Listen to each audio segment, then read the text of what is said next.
When we come back, one of the best weeks of the year, because this is the week the Little City Roller Girls stop by to talk about next week's bout at Freedom Hall, the biggest bout of the year. Trust me, you will not want to miss this. And I can hear that lullaby of the midnight train. Hennessy. Starstruck people all over the golf course watching these three-strike golf balls, and believe you me, they can still play golf a little bit. They're hoping to raise $12 million in today's fundraiser. It's truly been a special day. And I'll show you Arnold Palmer when he was a young man. I could never keep up with him. He's like this. Now he walks on the fairway like it's a tightrope. You're just not listening anymore. I just turned my hearing aid off. This was more than just a round of golf. Of course, Gary Player has 9 major championships. The Golden Bear Jack Nicklaus 18 and 7 for Arnold Palmer. $33,000 a player. That's what it costs to play one hole with these three, and those that played say it was absolutely worth it. Just being able to play with those guys, I mean, it's just a great honor, and had butterflies since I woke up this morning, and they never did go away. The hearts of thousands of Tri-Cities residents, race fans, BMS employees, and NASCAR officials are brokenhearted tonight after news that Bristol Motor Speedway president and general manager Jeff Bird has passed away today after a brave fight with cancer earlier this year. Jeff's passing has spread like wildfire across our region and the NASCAR circuit. Many are conveying their thoughts for a man many described as one in a million and a dear friend. Speedway Motorsports chairman and CEO Bruton Smith said to say his passing leaves a void would be an understatement. Simply put, Jeff got it. He understood that more than what happened on the track, it was the experience that fans took home with them that stayed in their memories. And those fans and the people he worked with at Bristol Motor Speedway were truly like family to him because of the mindset that he possessed. Jeff will stay in our hearts and memories forever. Meet Team Cherokee. 10 marksmen aged 12 to 17. They shoot together as a team real well, get along good, just a good group of boys. In their first trip to the Tennessee Clay Target Scholastic State Championships, they finished first and third in sporting clays. The tournament featured over 1,200 youths from around the state. All the guys are a great bunch of guys. We all get along with each other good. The team representing Cherokee Rod and Gun Club also had several individuals bring home hardware, like 12-year-old rookie Cal Sutherland. He won first place individual. I had never been down there, and nobody on this team had ever been down there. It was new to us. Teammate Jesse Brannon just started competing in April. He also brought home first place accolades. A bunch of people. I was nervous. I ain't big for big crowds, but I liked it. I got over it. And 15-year-old Peyton Horton, who's been competing for a couple of years, brought home second place.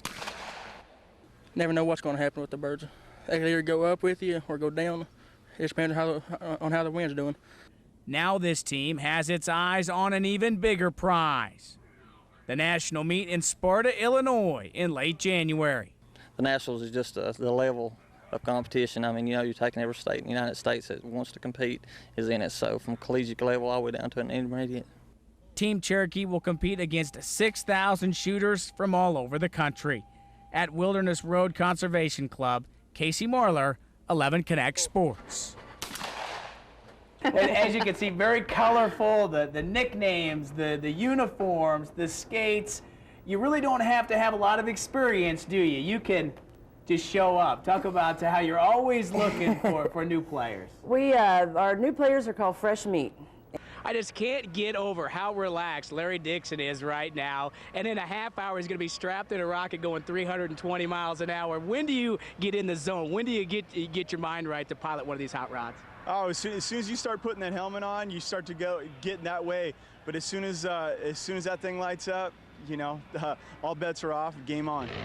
Thank you very much, Kenny. We're at SEC Football Media Days in Hoover, Alabama. Friday means Tennessee Day. The Vols meet the media. Reporting from Rupp Arena in Lexington, Kentucky, Casey Marler, 11 Connect Sports.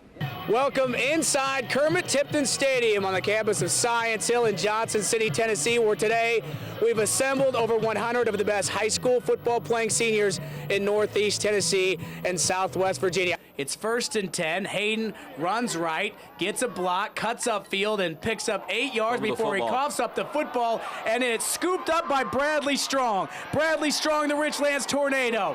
Welcome back. Taylor Winchell now under center for the Tennessee All-Stars. The give to Story off the right side. He hops a defender, breaks a tackle, and he's still on his feet, and he wins the race to the end zone. Chaz Story with his 3rd touchdown run of the game. Thanks for joining us. You've been watching high school football on 11 Connects. Thanks, Hawk. This is one of the best ones all year long, so let's get right to it. This is the way they do it in Carter County. This is Austin Humphrey.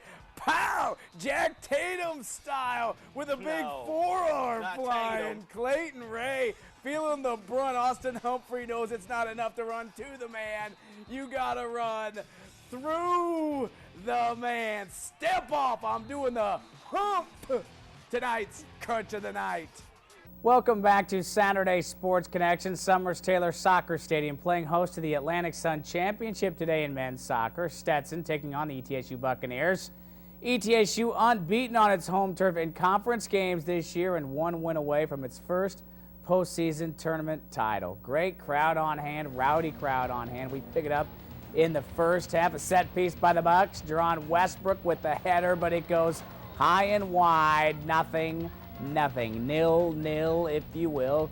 Kai Eckenrode with a shot. Ronnie Arreo makes a great play. He stopped all 6 Hatters' first half goals. 0-0. What a play by Guillermo Reese right here to stop the Hatters from going up 1-0. Overtime, Itode Fubara from a set piece with a great shot on goal and a game winner in sudden death overtime as ETSU is headed to the NCAA tournament.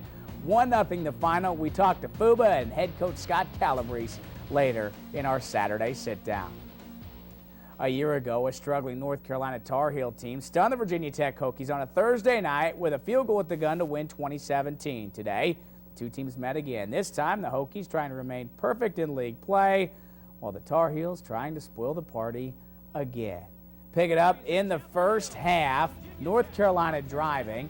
Quarterback T.J. Yates, one of the best to ever play in a North Carolina uniform, across the middle, but he's picked off by Eddie Whitley in the end zone to stop the drive. Tyrod Taylor goes straight to work, connects with Jared Boykin across the middle. That would lead to a field goal, make it 10-9. That was the score at the intermission. Third quarter, Taylor to Marcus Davis. Touchdown. Davis hadn't had a touchdown all year long, but he had 2 in the second half of this game as Virginia Tech wins by the final of 26-10. Senior day at Emory and Henry, the final game for Caleb Jennings, one of the best, if not the best, to ever play for the Wasps. First quarter, vintage Jennings. Oh, the crowd had to love this. Right up the middle, outruns the Quaker defense into the end zone with a touchdown. He had 27 carries for 184 yards. The fans love him. Travis Bolt with a quarterback sack. Second quarter action. Jennings fields the punt. Look at this cut. Then he wins the race to the end zone and just nails Tough at the goal line. But a flag brings it back. No touchdown. An illegal block. No fear. The Wasp would get on the board. Dustin Beck to Anthony Sims. Touchdown. If at first you don't succeed, try and try again. That's what Caleb Jennings does. Punt later. Watch this block by Duke Terry. Pow! Right in the kisser. On this return, Jennings becomes the first Emory and Henry player to surpass the 6,000-yard mark in total yards. 6,142 career total yards for Caleb Jennings. Wasp win the finale, 27-3.